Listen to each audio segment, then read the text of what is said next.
ഇത്തരത്തിലുള്ള ഉദ്യോഗാർത്ഥികൾ ഇങ്ങനെ സംശയം ചോദിച്ചതുകൊണ്ടാണ് ഉദ്യോഗാർത്ഥികൾക്ക് വേണ്ടി ഇങ്ങനെ ഒരു വീഡിയോ ചെയ്യുന്നത്.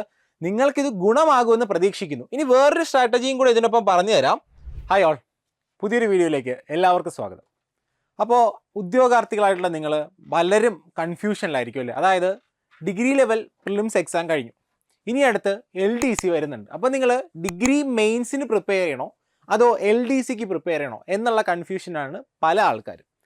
അപ്പോൾ ഇതിനൊരു പരിഹാരം നമുക്ക് എങ്ങനെ കണ്ടെത്താൻ പറ്റും? അതായത് പ്രിലിമിനറി റിസൾട്ട് വന്നാൽ മാത്രമേ നമ്മൾ പ്രിലിംസ് ക്രാക്ക് ചെയ്തിട്ടുണ്ടോ, അടുത്ത് മെയിൻസ് എഴുതാൻ യോഗ്യരാണോ എന്ന് നമുക്ക് അറിയാൻ പറ്റൂ. അതേസമയം നമ്മുടെ മുന്നിൽ LDC എന്ന് പറയുന്ന മറ്റൊരു കടമ നമുക്കറിയാം. ജൂലൈ മുതൽ LDC ആരംഭിക്കുന്നുണ്ട്. അപ്പോൾ ഒരു മാസം നമ്മൾ പഠിച്ചില്ല, നമ്മൾ മെയിൻസിന് വേണ്ടി തയ്യാറെടുത്തില്ലെങ്കിൽ LDCക്ക് വേണ്ടിയാണ് നമ്മൾ പ്രിപ്പയർ ചെയ്യുന്നതെങ്കിൽ, അഥവാ പ്രിലിംസ് റിസൾട്ട് വരുമ്പോൾ നമ്മുടെ പേരുണ്ടെങ്കിൽ നമ്മൾ ഒരു മാസം കളഞ്ഞു എന്നൊരു ടെൻഷൻ നമുക്കുണ്ടാവും അല്ലേ, ഒരു റിഗ്രറ്റ് നമുക്കുണ്ടാവും. അപ്പോൾ ഇതെങ്ങനെ ഒഴിവാക്കാം? അതായത് LSGS ഡിഗ്രി പ്രിലിംസ് എഴുതിയിട്ടുള്ള ആൾക്കാരാണ്, അടുത്ത മെയിൻസിന് വേണ്ടി തയ്യാറെടുക്കണമെന്നുണ്ട്, പക്ഷേ നമ്മുടെ മുന്നിൽ LDC എന്ന് പറയുന്ന മറ്റൊരു എക്സാം ഉണ്ട്. അപ്പോൾ ഇതിന് രണ്ടിനും വേണ്ടി നമുക്ക് ഒരുമിച്ച് പഠിക്കാൻ പറ്റുമോ? അതോ ഇവിടെ പറയുന്ന പോലെ നമ്മൾ LDCക്ക് പഠിക്കണോ അതോ LSGSന് പഠിക്കണോ? ഈ ഒരു പ്രശ്നം നമുക്ക് എങ്ങനെ പരിഹരിക്കാം, ഒരു പരിധി വരെ ഈ ഒരു പ്രശ്നം നമുക്ക് എങ്ങനെ പരിഹരിക്കാം എന്നുള്ളതാണ് നമ്മൾ ഈ ഒരു വീഡിയോ വഴി ഉദ്ദേശിക്കുന്നത്. അതായത് നമ്മൾ പ്രധാനമായിട്ടും LDCക്കും ഡിഗ്രിക്കും വേണ്ടി ഒരുപോലെ പഠിക്കുന്ന ഉദ്യോഗാർത്ഥികളെയാണ് ഈ ഒരു വീഡിയോ കൊണ്ട് ലക്ഷ്യം വെക്കുന്നത്. അപ്പോൾ നിങ്ങൾ ഈ ഒരു വീഡിയോ കണ്ടു കഴിഞ്ഞാൽ നിങ്ങൾക്ക് ഉപകാരപ്രദമാകുമെന്ന് നമ്മൾ വിശ്വസിക്കുന്നു. അപ്പോൾ ആദ്യം നമുക്ക് നോക്കാം, ഈ പറയുന്ന എക്സാം വരുന്ന സമയത്ത്, അതായത് ഡിഗ്രി മെയിൻസ് വരുന്നുണ്ട്, LDC വരുന്നുണ്ട്, പക്ഷേ നമ്മൾ മുൻഗണന ഉറപ്പായിട്ട് LDCക്ക് തന്നെ കൊടുക്കുക. അപ്പോൾ പ്രയോറിറ്റി കൊടുക്കാനുള്ള ഏത് തന്നെയാണ് LDC എക്സാം തന്നെയാണ്. കാരണം അതാണ് ആദ്യം വരാൻ പോകുന്നത് അല്ലേ. ജൂലൈ മുതൽ ആരംഭിക്കുന്നു, ജൂലൈ ഓഗസ്റ്റ് അങ്ങനെ അടുത്തടുത്ത മാസങ്ങളിലായിട്ട് പല ജില്ലകളിലായിട്ട് ഉള്ള എക്സാമുകൾ നടക്കുന്നുണ്ട്. അപ്പോൾ അതുകൊണ്ട് പ്രഥമ പരിഗണന കൊടുക്കാനുള്ളത് LDC എക്സാമിന് തന്നെയാണ്. പക്ഷേ നിങ്ങളൊരു കാര്യം മനസ്സിലാക്കുക, ഈ ഒരു പ്രിലിംസിൽ നിങ്ങൾക്ക് ഒരു കൺഫ്യൂഷൻ, അല്ലെങ്കിൽ ഈ ഒരു ഡിഗ്രി ലെവൽ എക്സാമിന് നിങ്ങൾക്ക് ഒരു കൺഫ്യൂഷൻ വരാൻ കാരണം എന്താണെന്ന് ചോദിച്ചു കഴിഞ്ഞാൽ, റിസൾട്ട് വന്നിട്ടില്ല. കട്ട് ഓഫിൻ്റെ കാര്യമാണെങ്കിൽ നമുക്കറിയില്ല. പല ആൾക്കാരും പലത് പറയുന്നു. ചിലർ 40 മുകളിൽ പറയുന്നു, 50 മുകളിൽ പറയുന്നു, വളരെ ഉയർന്ന കട്ട് ഓഫ് പറയുന്ന ആൾക്കാരുണ്ട്, വളരെ കുറഞ്ഞ കട്ട് ഓഫ് പറയുന്ന ആൾക്കാരുണ്ട്.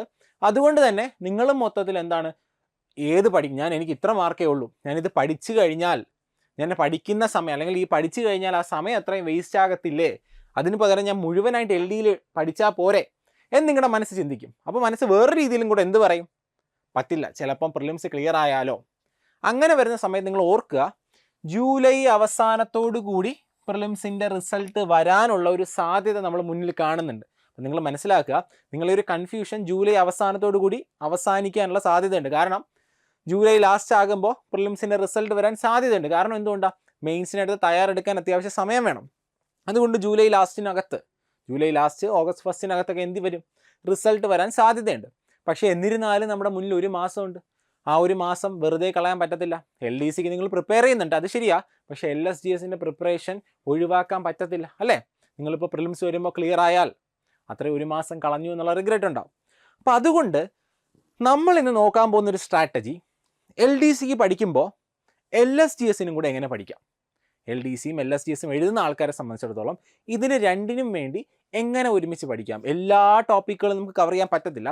എന്നിരുന്നാലും ഇതിൽ രണ്ടിലും ഓവർലാപ്പിംഗ് ആയിട്ടുള്ള സബ്ജക്റ്റുകളുണ്ട്. അതായത് ഇപ്പോൾ LDCക്ക് പഠിക്കാനുള്ള കുറേ സാധനങ്ങൾ സിലബസിനകത്തുള്ള അതേ സാധനങ്ങൾ LSGS മെയിൻസിനകത്തും വരുന്നുണ്ട്. അതേതൊക്കെയാണെന്നുള്ളത് ആദ്യം മനസ്സിലാക്കുകയാണ് നിങ്ങൾ ചെയ്യാനുള്ളത്. അപ്പോൾ നമ്മൾ ഇവിടെ നോക്കി, ഇവിടെ കൊടുത്തിട്ടുള്ളത് LSGSലും LDCയിലും കോമൺ ആയിട്ട് വരുന്ന കുറേ ടോപ്പിക്കുകൾ, അതിൻ്റെ മാർക്കുകളുമാണ്. നിങ്ങൾ ആദ്യം മനസ്സിലാക്കാനുള്ളത്, LSGS എന്ന് പറയുന്ന എക്സാമിന് 2 പേപ്പറുകളാണുള്ളത് അല്ലേ. LSGS പേപ്പർ 1ഉം LSGS പേപ്പർ 2. അപ്പം നമ്മളിവിടെ എടുത്തിട്ടുള്ളത് LSGS പേപ്പർ 1 ആണ്. നമുക്കറിയാം അത് ഒരു ദിവസം തന്നെയാണ് LSGSൻ്റെ അതായത് മെയിൻസിൻ്റെ 2 എക്സാം നടക്കുന്ന, രാവിലെയും ഉച്ചയ്ക്ക് ശേഷമായിട്ടായിരിക്കും നടക്കുക. അതിലിവിടെ LSGS പേപ്പർ 1 നമ്മൾ എടുത്തിരിക്കുക. എന്നിട്ട് LDCയും കൂടെ ആ സൈഡിൽ കൊടുത്തിട്ടുണ്ട്. ഇവിടെ ആ സബ്ജക്റ്റുകളും കൊടുത്തിട്ടുണ്ട്. രണ്ടിനും കോമൺ ആയിട്ടുള്ള സിലബസാണ്, അതായത് സെയിം സിലബസാണ്, ഒരേ സബ്ജക്റ്റുകൾ രണ്ടിനും കോമൺ ആയിട്ടുള്ളത് നമ്മൾ എടുത്തിട്ടുണ്ട്. എങ്ങനെയാണോ എന്ന് നോക്കാം. ഹിസ്റ്ററിയുടെ കാര്യം എടുത്തേ. ഹിസ്റ്ററി LDCക്ക് 5 മാർക്കുണ്ട്, LSGS പേപ്പർ 1ന് 10 മാർക്കുണ്ട്. അപ്പോൾ നിങ്ങൾ മനസ്സിലാക്കുക, ഇതും സെയിം സിലബസാണ്. ഇതിനകത്ത് എന്തൊക്കെ കാര്യങ്ങളുണ്ടോ അത് തന്നെയാണ് ഇതിനകത്തുള്ളത്. പക്ഷേ ഇതിന് മാർക്ക് കൂടുതലാണ് ഇതിന് 5 മാർക്കേ ഉള്ളൂ. അപ്പം നിങ്ങളിവിടെ എന്ത് ചെയ്യണം?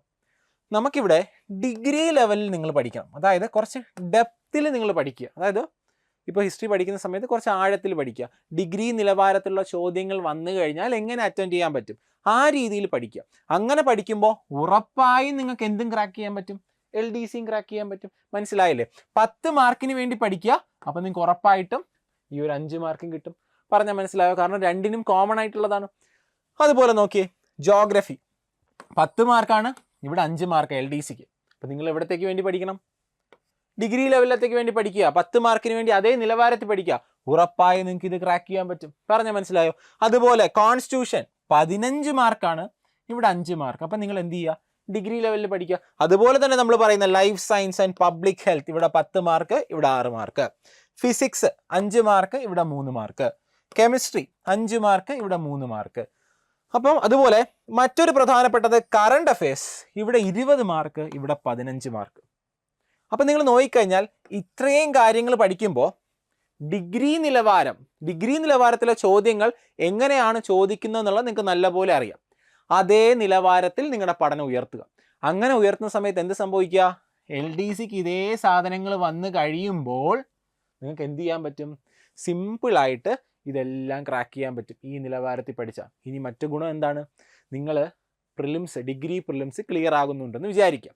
ക്ലിയർ ആവുകയാണെങ്കിൽ നിങ്ങൾക്ക് പിന്നീട് ഇത്രയും കാര്യങ്ങൾ നോക്കേണ്ടതുണ്ടോ? വേണ്ട. നമുക്ക് പേപ്പർ 2-ന് കൂടുതൽ ശ്രദ്ധ കൊടുത്തൂടെ? അതാണ് ഇവിടെ നമ്മൾ പറയുന്ന സ്ട്രാറ്റജി. LDCക്കും LSTS മെയിൻസിനും കോമൺ ആയിട്ടുള്ള സബ്ജക്റ്റുകൾക്ക് ആദ്യം നിങ്ങൾ പ്രിഫറൻസ് കൊടുക്കുക. ഇപ്പോൾ പ്രിലിംസിൻ്റെ റിസൾട്ട് വന്നു, നിങ്ങളെല്ലാവരും ആ റിസൾട്ടിനകത്ത് ഉൾപ്പെടട്ടെ, എല്ലാവരും പ്രിലിംസ് ക്രാക്ക് ചെയ്യട്ടെ എന്നാണ് എൻ്റെ ആഗ്രഹം. നിങ്ങൾ റിസൾട്ട് വരുമ്പോൾ നിങ്ങൾക്ക് റിഗ്രറ്റ് വരില്ല. നിങ്ങൾ നോക്കുമ്പോൾ എന്താണ്? ഞാൻ ഓൾറെഡി പഠിച്ചു തുടങ്ങിക്കഴിഞ്ഞു, ഞാൻ LSTSന് പഠിച്ചു തുടങ്ങിക്കഴിഞ്ഞു, കാരണം ഇതെല്ലാം LSTSൽ വരുന്നതല്ലേ? ആണല്ലോ. ഇനി അടുത്ത താഴോട്ട് നോക്കിയേ. ഇവിടെ നമ്മൾ പറയുന്നത് maths and mental ability 10 mark, English 10 mark, Malayalam 10 mark. ഇത് മൂന്നിനും LDCക്കും 10, ഇവിടെ LSTSനും 10. അപ്പോൾ നോക്കിക്കഴിഞ്ഞാൽ മാത്സ് നിങ്ങൾ ഡിഗ്രി നിലവാരത്തിലുള്ള ഉയർന്ന നിലവാരത്തിലുള്ള ചോദ്യങ്ങൾ, ഇംഗ്ലീഷും മലയാളം അതുപോലെ തന്നെ ചോദ്യങ്ങൾ അതേ ഒരു സ്റ്റൈലുണ്ട്, നമുക്കറിയാം. പ്രീവിയസ് ഇയർ ക്വസ്റ്റ്യൻസ് ചെയ്ത് പഠിക്കുക. നിങ്ങൾക്ക് നോക്കിക്കഴിഞ്ഞാൽ കാണാൻ പറ്റും നമ്മുടെ കേരള PSCയുടെ എൻട്രി യൂട്യൂബ് ചാനലുണ്ട്. അതുപോലെ തന്നെയാണ് നമ്മുടെ കേരള PSC ഡിഗ്രി ലെവലിൻ്റെ എൻട്രിയുടെ യൂട്യൂബ് ചാനലുണ്ട്. അപ്പോൾ ഈ 2 യൂട്യൂബ് ചാനലും നിങ്ങൾ ഡിഗ്രി നിലവാരത്തിലുള്ള ക്ലാസ്സുകൾ അല്ലെങ്കിൽ ഡിഗ്രി ലെവലിലുള്ള ക്ലാസ്സുകൾ കാണാൻ വേണ്ടി നിങ്ങൾക്ക് എൻട്രിയുടെ ഡിഗ്രി ലെവൽ ചാനൽ യൂസ് ചെയ്യാം. അതിൻ്റെ ലിങ്ക് വന്നിട്ട് നമ്മൾ കമൻറ്റ് ബോക്സിൽ പിൻ ചെയ്ത് വെക്കുന്നുണ്ട്. അപ്പോൾ നിങ്ങൾക്ക് എന്ത് ചെയ്യാം? ആ ലിങ്ക് വഴി ഡിഗ്രി ലെവൽ യൂട്യൂബ് ചാനൽ നോക്കിക്കഴിഞ്ഞാൽ അവിടെ ഡിഗ്രി നിലവാരത്തിലുള്ള ക്ലാസ്സുകളാണ് പ്രൊവൈഡ് ചെയ്യുന്നത്. അപ്പോൾ നിങ്ങൾ മനസ്സിലാക്കുക, ഈ 3 കാര്യങ്ങൾ മാത്സ്, ഇംഗ്ലീഷ്, മലയാളത്തിനും കൂടെ കൂടുതൽ ഫോക്കസ് കൊടുത്താൽ ഇത്രയും കാര്യങ്ങൾ കവർ ചെയ്ത് കഴിഞ്ഞാൽ നിങ്ങൾക്കവിടെ LDC ക്രാക്ക് ചെയ്യാനുള്ള മാർക്കും നിങ്ങൾക്ക് ആയിക്കഴിഞ്ഞു. ആണല്ലോ. ഞാൻ പറഞ്ഞത് നിങ്ങൾക്ക് എല്ലാം ക്ലിയർ ആയില്ലേ? അതായത് LSTS പ്രിപ്പയർ ചെയ്യുന്ന ആൾ അല്ലെങ്കിൽ ഡിഗ്രി പ്രിലിംസ് എഴുതി കഴിഞ്ഞ ആളാണ്, LDCക്കും തയ്യാറെടുക്കുന്ന ആളാണ്. അങ്ങനെ വരുമ്പോൾ കോമൺ ആയിട്ട് ഇത്രയും ടോപ്പിക്കുകൾ നിങ്ങളുടെ LSTS മെയിൻസിൽ വരുന്നുണ്ട്. ഇങ്ങനെ വരുന്ന സമയത്ത് ഇത്രയും ടോപ്പിക്കുകൾ റിസൾട്ട് വരുന്നതിന് മുന്നേ ഇതിൻ്റെ പഠനമാണ് നിങ്ങൾ ആരംഭിക്കാനുള്ളത്. ഇത് പേപ്പർ 1, LSTS പേപ്പർ 1. ഇനി പേപ്പർ 2-ലും കുറച്ച് പോർഷൻസ് വരുന്നുണ്ട് സിമിലർ ആയിട്ട്. ഒന്ന് നോക്കി, നമുക്കറിയാം LSTSൻ്റെ പേപ്പർ 2 ആണ് നമ്മൾ എന്തെന്ന് പറയുന്നത്? സ്പെഷ്യൽ ടോപ്പിക് എന്ന് പറയുന്നത് അല്ലേ?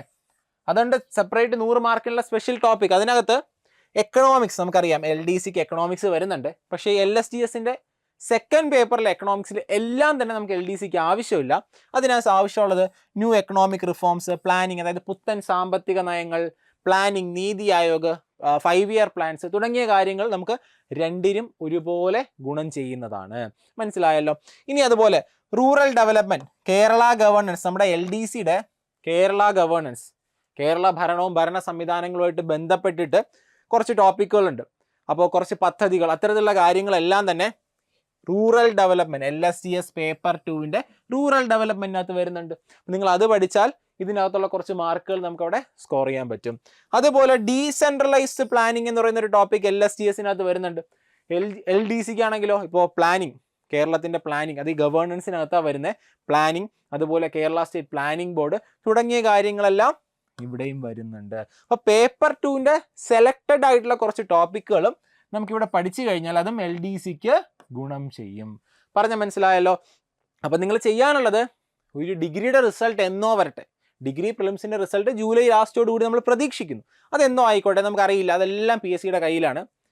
പക്ഷെ അത് വരുന്നവരെ നമ്മൾ ടൈം വേസ്റ്റ് ചെയ്യരുത്. നമ്മൾ എന്ത് ചെയ്യണം? നമ്മൾ PSCയുടെ തന്ത്രത്തിനപ്പുറം നമ്മൾ മറുതന്ത്രം പ്രയോഗിക്കണം. എങ്ങനെയാണ്? ഈ ഒരു സാധനം PSC എന്ന് തന്നെ റിസൾട്ട് അനൗൺസ് ചെയ്താലും നമ്മൾ ഈ പേപ്പർ 1ൻ്റെ മുഴുവൻ കാര്യങ്ങളും നമ്മൾ പഠിച്ച് ക്ലിയറാക്കി വെക്കുക. റിസൾട്ട് വന്നതിന് ശേഷം പേപ്പർ 2ൻ്റെ LSTS പേപ്പർ 2ൻ്റെ മറ്റു കാര്യങ്ങൾ നമ്മൾ പഠിക്കാം. അല്ലെങ്കിൽ ഇത് പഠിച്ച് ഒതുക്കി കഴിയുമ്പോൾ നമുക്ക് സ്വാഭാവികമായിട്ട് അത് എന്ത് ചെയ്യാം? പഠിച്ചു തുടങ്ങാം. റിസൾട്ട് വന്നു കഴിയുമ്പോൾ പിന്നെ അത്യാവശ്യം സമയം ഉണ്ടാവും. നമുക്ക് പിന്നെ ഇത് തിരിഞ്ഞു നോക്കേണ്ട കാര്യമില്ല. ഇത് റിവിഷൻ മാത്രം ചെയ്ത് കൊടുത്താൽ മതി, അല്ലേ? ഈ പറഞ്ഞ കാര്യങ്ങളെല്ലാം തന്നെ നമ്മൾ റിവിഷൻ മാത്രം ചെയ്ത് കൊടുത്താൽ മതി. ക്ലിയർ ആണല്ലോ?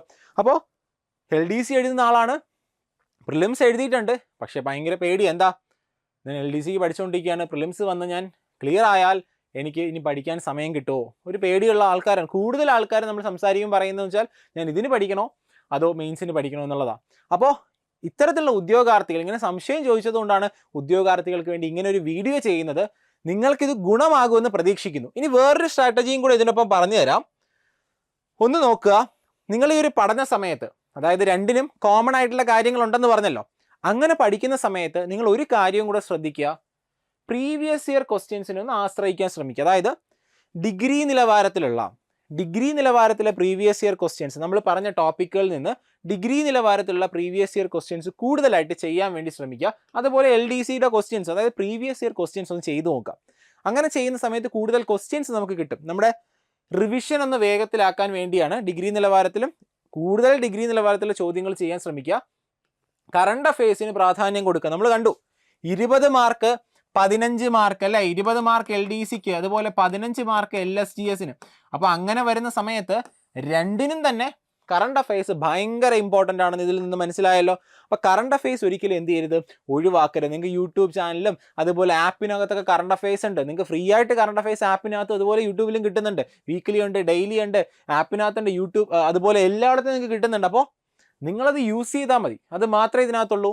20 മാർക്കിന് LDC, 15 മാർക്കിന് LSTS. പിന്നെ നിങ്ങൾ പഠിക്കുമ്പോൾ കറണ്ട് അഫയേഴ്സ് കുറച്ച് ഡെപ്തിൽ ഒരു ഡിഗ്രി നിലവാരത്തിൽ എന്ത് ചെയ്യുക? കറണ്ട് അഫയേഴ്സ് ചോദ്യങ്ങൾ വന്നാൽ ഡിഗ്രി നിലവാരത്തിൽ കറണ്ട് അഫയേഴ്സ് ചോദ്യങ്ങൾ വരുന്ന രീതിയിൽ, അത്തരത്തിലുള്ള നിലവാരത്തിൽ ചോദ്യങ്ങൾ അറ്റൻഡ് ചെയ്യാൻ വേണ്ടി ഉള്ള രീതിയിൽ കറണ്ട് അഫയേഴ്സിനൊന്ന് പ്രിപ്പയർ ചെയ്യുക.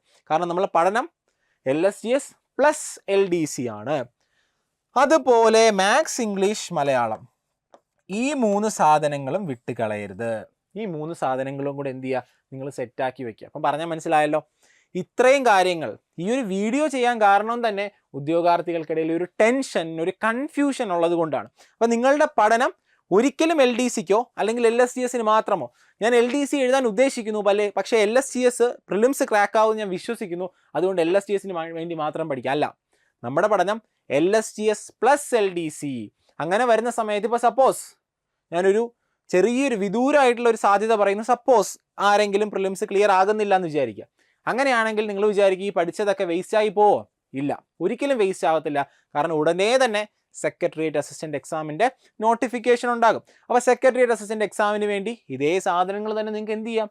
യൂസ് ചെയ്യാം. അതുപോലെ അത് കഴിഞ്ഞിട്ട് KS എക്സാം വരുന്നുണ്ട്, അതിനുവേണ്ടി പ്രിപ്പയർ ചെയ്യുന്ന ഡിഗ്രി ഹോൾഡേഴ്സ് അല്ലേ നിങ്ങൾ. അപ്പോൾ നിങ്ങൾ എന്ത് ചെയ്യണം? എപ്പോഴും സ്വപ്നം കാണുന്ന KS, UPSC അതുപോലെ ഉയർന്ന തലങ്ങളിൽ സ്വപ്നം കാണുമ്പോൾ ഈ പറയുന്ന സെക്രട്ടേറിയറ്റ്, KS തുടങ്ങിയ കാര്യങ്ങൾക്ക് നിങ്ങൾക്ക് എന്ത് ചെയ്യാം? ഈ പറയുന്ന സാധനങ്ങൾ നിങ്ങൾക്ക് യൂസ് ചെയ്യാം. അതുകൊണ്ട് പഠിക്കുന്നത് ഒരിക്കലും വേസ്റ്റ് ആയി പോകത്തില്ല എന്നുള്ളൊരു ഉറപ്പ് ഞാൻ തരാം. അപ്പോൾ ഇത്രയും കാര്യങ്ങൾ ഈ ഒരു വീഡിയോയിലൂടെ അറിയിക്കണമെന്ന് തോന്നി. അതുകൊണ്ടാണ് ഞാൻ ഈ ഒരു വീഡിയോ ആയിട്ട് നിങ്ങളുടെ മുന്നിൽ വന്നത്. ഇനി ഇതുമായിട്ട് ബന്ധപ്പെട്ട എന്ത് ഡൗട്ട് ഉണ്ടെങ്കിലും, നിങ്ങൾ ഈ LDC, LSTS നിങ്ങളുടെ പ്രിപ്പറേഷൻ ഒരുമിച്ച് കൊണ്ടുപോകുന്ന സമയത്ത് നിങ്ങൾക്ക് എന്ത് ഡൗട്ട് ഉണ്ടെങ്കിലും എൻട്രി നിങ്ങളുടെ മുന്നിലുണ്ട്. ഇത്തരത്തിലുള്ള വീഡിയോസുമായിട്ട് നിങ്ങളുടെ മുന്നിൽ ഇടയ്ക്കിടയ്ക്ക് വരുന്നുണ്ട്. അതുപോലെ നിങ്ങൾക്ക് മോട്ടിവേഷൻ കൃത്യമായിട്ടും നമ്മൾ ഈ പറയുന്ന പോലെ ഈ ഒരു പഠിക്കുന്നു ഒന്നും നടക്കുന്നില്ല എന്നുള്ളൊരവസ്ഥയിൽ നിൽക്കുമ്പോൾ കൃത്യമായിട്ട് നിങ്ങളെ മോട്ടിവേറ്റ് ചെയ്യാൻ എൻട്രിയിലെ എല്ലാ എഡ്യൂക്കേറ്റേഴ്സും എപ്പോഴും നിങ്ങളുടെ കൂടെ ഉണ്ടാകും. ഇനി മറ്റൊരു കാര്യം ആലോചിക്കുക എന്നുള്ളത്, നിങ്ങൾ പഠിക്കുക, നിങ്ങൾ കംപ്ലീറ്റ് ആയിട്ട് പഠിക്കുക. എൻട്രി ഫുൾ സപ്പോർട്ടാണ്. ഇത് പഠിക്കണമോ അത് പഠിക്കണമോ എന്നുള്ള ടെൻഷൻ വേണ്ട. നിങ്ങൾ എന്ത് ചെയ്യുക? പഠിച്ചു തുടങ്ങുക. പിന്നെ ഡിഗ്രി തലത്തിലുള്ള ക്ലാസ്സുകൾ, അതുപോലെ ക്വസ്റ്റ്യൻ പേപ്പേഴ്സ് തുടങ്ങിയ കാര്യങ്ങളെല്ലാം തന്നെ എൻട്രിയുടെ ഡിഗ്രി ലെവൽ ചാനലുണ്ടാകും. അതിൻ്റെ ലിങ്ക് കമൻറ്റ് ബോക്സിലുണ്ട്. അപ്പോൾ വീഡിയോ കണ്ട എല്ലാവർക്കും thank you and all the best.